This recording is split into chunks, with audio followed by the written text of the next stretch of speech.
आप सभी का स्वागत है श्री राधे किशोरी चैनल पर। आज हम नवदुर्गा के छठे रूप माँ कात्यायनी की कथा सुनाने जा रहे हैं। माँ दुर्गा के छठवें स्वरूप का नाम कात्यायनी है। माता का कात्यायनी नाम पड़ने की कथा इस प्रकार है। कट नामक एक प्रसिद्ध महर्षि थे। उनके पुत्र ऋषि कात्य हुए। इन्हीं कात्य गोत्र में विश्व प्रसिद्ध महर्षि कात्यायन उत्पन्न हुए। इन्होंने भगवती पराशक्ति की आराधना की और कठोर तपस्या की, जिससे माँ पराशक्ति प्रसन्न हुई। इन्होंने वरदान दिया कि वे उनकी पुत्री के रूप में जन्म लें। माता ने ऋषि को आशीर्वाद दिया। कुछ काल पश्चात जब दानव महिषासुर का अत्याचार पृथ्वी पर बहुत ज़्यादा बढ़ने लगा, भगवान ब्रह्मा, विष्णु, महेश तीनों ने अपने तेज का अंश देकर महिषासुर के विनाश के लिए एक देवी को उत्पन्न किया। महर्षि कात्यायन सर्वप्रथम इनकी पूजा की। इसी कारण माता का नाम कात्यायनी पड़ा। ऐसे भी कहा जाता है कि एक कथा ये भी है, ये महर्षि कात्यायन की यहाँ पुत्री के रूप में उत्पन्न हुई थी। अश्विन कृष्ण चतुर्दशी जन्म से लेकर शुक्ल सप्तमी, अष्टमी और नवमी, ये 3 दिन इन्होंने कात्यायन ऋषि की पूजा ग्रहण कर दशमी को महिषासुर का वध किया था। माँ कात्यायनी अमोघ फलदायिनी है।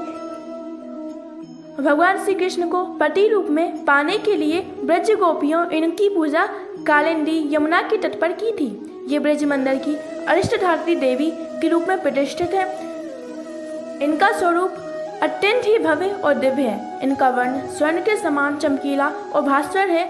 माता की 4 भुजाएं हैं। माता जी की दाहिनी तरफ की ऊपर वाले हाथ में अभय मुद्रा है तथा नीचे वाली बल मुद्रा में है। बाईं तरफ के ऊपर वाले हाथ में तलवार और नीचे वाले हाथ में कमल पुष्प सुशोभित है। इनका वाहन सिंह है। दुर्गा पूजा के 6वें दिन इनकी स्वरूप की उपासना की जाती है। उस दिन साधक का मन आज्ञा चक्र में स्थित होता है। योग साधना इस आज्ञा चक्र अत्यंत महत्वपूर्ण स्थान है।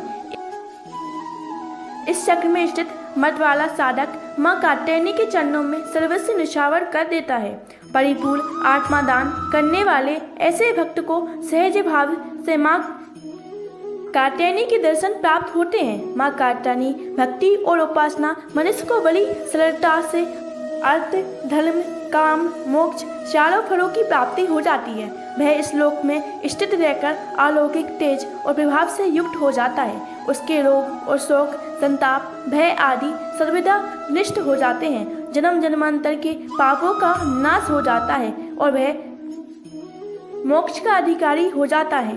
माता की उपासना से सरल मार्ग इस संसार में भवसागर के पार के लिए कोई भी नहीं है। दोस्तों, आपको माता की कथा कैसी लगी कमेंट सेक्शन में बताइए।